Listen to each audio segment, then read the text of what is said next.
Good day, Ma'am Nona. Good day, classmates. Today, I'm going to discuss the photosynthesis, the light reaction, and chloroplast structure, and role of the elements for plant. Now, classmates, let's talk about the photosynthesis. In order for plants to grow, they need inputs of carbon dioxide, water, and energy. The chemical process by which plants uses these resources to manufacture glucose, the building blocks of plants, is called photosynthesis. In the process, oxygen gas is produced as byproduct. That energy of photosynthesis is originated from the sun as it's arrived on Earth as sunlight. This light has a wave and particle nature. The particles or photon is the smallest unit of light. Photon oscillate within the path which measures as wavelength. The light emitted from the sun contains protons in a wide spectrum of a wavelength called the electromagnetic spectrum. Now, classmates, photosynthetic organisms use only a small portion of the electromagnetic spectrum called visible light. Photosynthetic organisms contain pigments that facilitate the capture of wavelengths or light in the visible light range. Take note, these classmates, that the color of pigments comes from the wavelength light reflected. Plants appear green because they reflect yellow and green in wavelengths of light. Red and blue wavelengths of light are absorbed by these pigments and provide the energy that is used for photosynthesis. Within eukaryotic photosynthesis, organisms also known as photoautotrophs, the chemical reaction of photosynthesis occur within plants in a specialized structure known as chloroplast. Now, classmates, as you can see the image, there are 7 structures of chloroplast. First is outer membrane.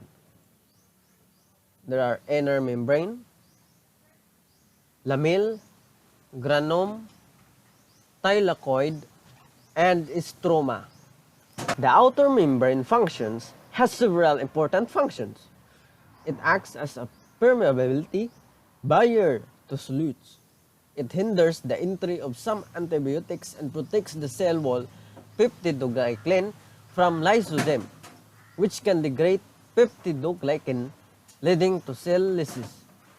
The inner or cytoplasmatic membrane, impermeable to polar molecules, regulates the passage of nutrients, metabolites, macromolecules, and information in and out of cytoplasm, and maintains the proton motive force required for energy storage. The third structure is lamella, a sheath-like membrane found within a chloroplast of an autotrophic cell. They act as a type of wall at which chloroplasts can be fixed within achieving the maximum light possible. Lamella serve as control of intake of light. Let's move on to the stroma.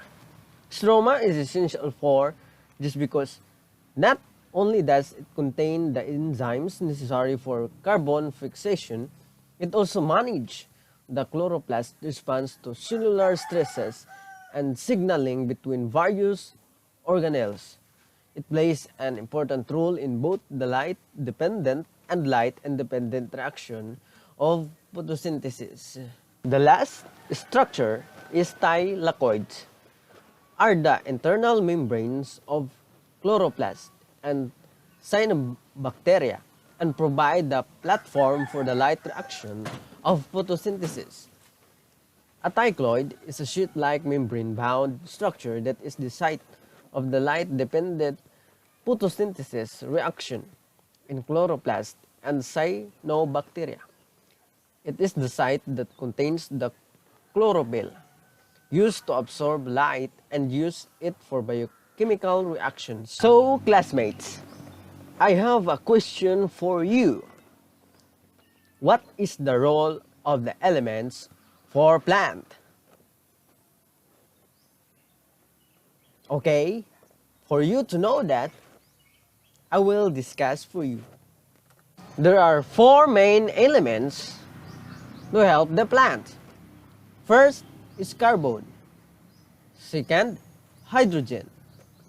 Third, nitrogen. And last is sulfur. Plants take in carbon dioxide and convert into energy for growth. When the plant dies, carbon dioxide is given off from the decomposition of the plant. The role of carbon in plants is to foster healthier and more productive growth of the plants. They take carbon dioxide from the atmosphere and turn into the sugars that become leaves, stems, roots, and woody trunks. The second element is hydrogen.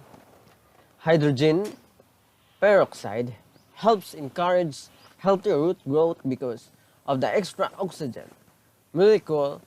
Oxygen can help plants' roots absorb nutrients from the soil. Therefore, this extra bit of oxygen better enables the roots to absorb more nutrients, which means faster, healthier, and more vigorous growth. All organic compounds also contain hydrogen atoms, which is why plants need the hydrogen they obtain from water molecules through photosynthesis. The element is nitrogen. Nitrogen is a very important and needed for plant growth. Why? Because it is found in healthy soils and give plants the energy to grow and produce fruit or vegetables. And nitrogen is part of the chlorophyll molecule, which gives plants their green color and is involved in creating food for plants through photosynthesis. Nitrogen is so vital because it is a major component of chlorophyll, the compound by which plants use sunlight energy to produce sugars from water and carbon. The last main element is sulfur. Sulfur is an essential element in forming proteins, enzymes, vitamins, and chlorophyll in plants. Sulfur is also important in photosynthesis and contributes to crop winter hardiness. Classmates, those are the rules of the four main elements to the crops or plant. That's all of my topics. Thank you for watching. Have a nice day.